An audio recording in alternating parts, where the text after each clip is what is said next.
Ito na nga mga ka-MPD, para sa mga kababayan natin na hindi pa alam nyo ba dito sa eGov app na to, eGov PH app natin na to, nandiyan na rin po makikita natin ang ating OEC at saka ang ating OWA membership. Ito po, papakita ko po sa inyo.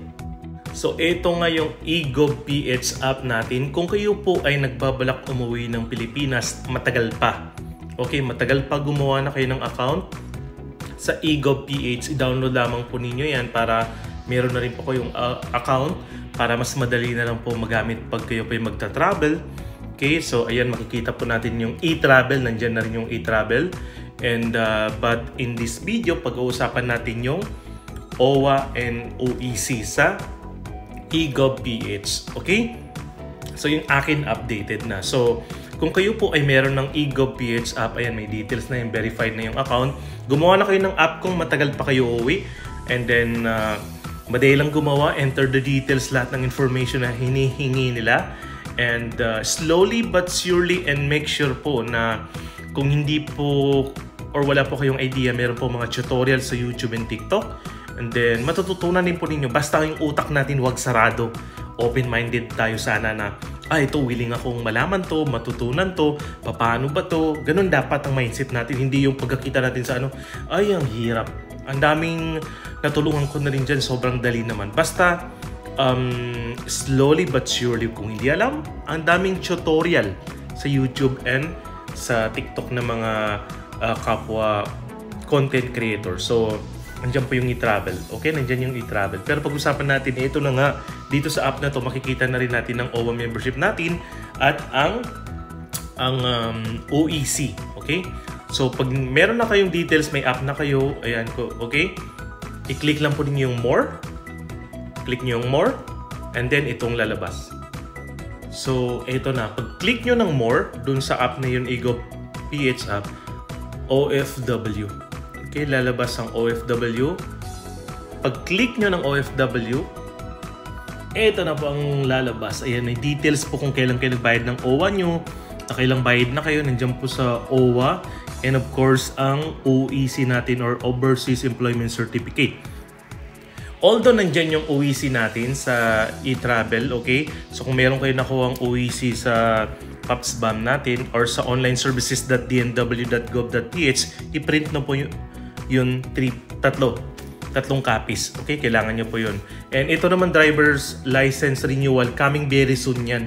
Pero ngayon sa Taiwan pa lang ata tinatry. Sa ngayon wala pa. But ang importante guys, again, nandiyan po yung OWA natin, details and electronic OEC natin. Okay? So in my case, change company ako umuwi sa Pilipinas. So nagpa-verify ako ng kontrata sa Migrant Workers Office sa Dubai.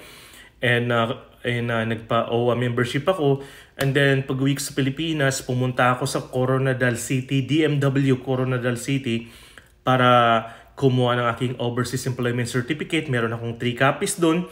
Pag-uusapin natin yan sa next video ko. Kung gusto mo ng updated about sa e-travel, sa eGov PH na to, don't forget to follow me, then I will keep you updated. Pati yung mga requirements pa uwi na Pilipinas and pabalik, gagawan ko po ng video para sa inyo. So, please be, open-minded, okay? Dapat open-minded tayo na willing tayo matuto para sa pag-register ng e-travel na to, okay?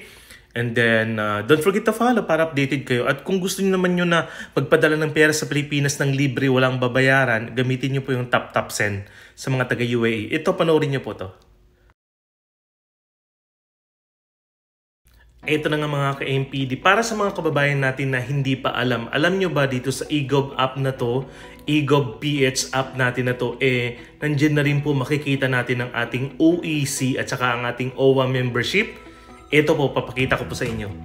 So, ito nga yung eGov PH app natin. Kung kayo po ay nagbabalak umuwi ng Pilipinas, matagal pa. Okay, matagal pa gumawa na kayo ng account sa eGov PH. I-download lamang po ninyo yan para meron na rin po kayong account para mas madali na lang po magamit pag kayo po yung magta-travel.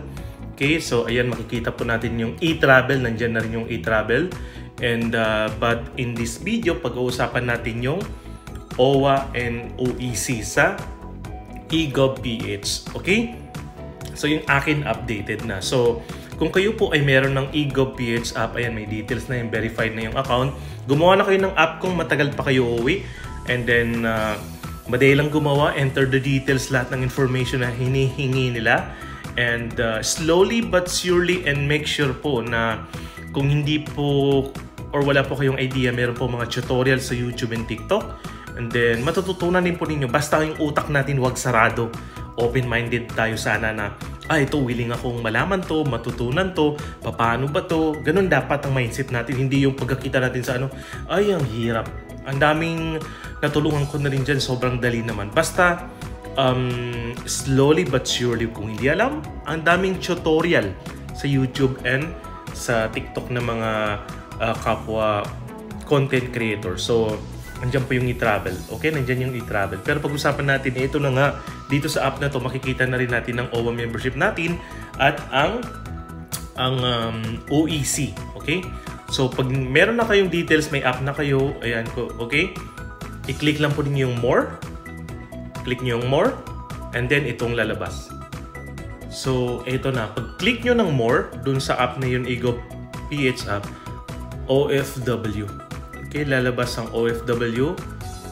Pag-click nyo ng OFW, ito na po ang lalabas. Ayan, may details po kung kailan kayo nagbayad ng OWA nyo, na kailang bayad na kayo, nandiyan po sa OWA. And of course, ang OEC natin or Overseas Employment Certificate. Although nandiyan yung OEC natin sa e-travel, okay? So kung meron kayo nakuha ang OEC sa PAPSBAM natin or sa onlineservices.dmw.gov.ph, i-print na po yun tatlong copies. Okay, kailangan nyo po yun. And ito naman, driver's license renewal, coming very soon yan. Pero ngayon sa Taiwan pa lang ata tinatry. Sa ngayon wala pa. But ang importante guys, again, nandiyan po yung OWA natin, details and electronic OEC natin. Okay? So, in my case, change company ako umuwi sa Pilipinas. So, nagpa-verify ako ng kontrata sa Migrant Workers Office sa Dubai. And nagpa-OWA membership ako. And then, pag-uwi sa Pilipinas, pumunta ako sa Coronadal City, DMW Coronadal City, para kumuha ng aking Overseas Employment Certificate. Meron akong 3 copies doon. Pag-uusapin natin yan sa next video ko. Kung gusto mo ng updated about sa e-travel, sa eGov PH na to, don't forget to follow me, then I will keep you updated. Pati yung mga requirements pa uwi ng Pilipinas and pabalik, gagawan ko po ng video para sa inyo. So, please be, open-minded, okay? Dapat open-minded tayo na willing tayong matuto para sa pag-register ng e-travel na to, okay? And then, don't forget to follow para updated kayo. At kung gusto niyo naman nyo na magpadala ng pera sa Pilipinas ng libre, walang babayaran, gamitin nyo po yung Tap Tap Send sa mga taga-UAE. Ito, panoorin nyo po to.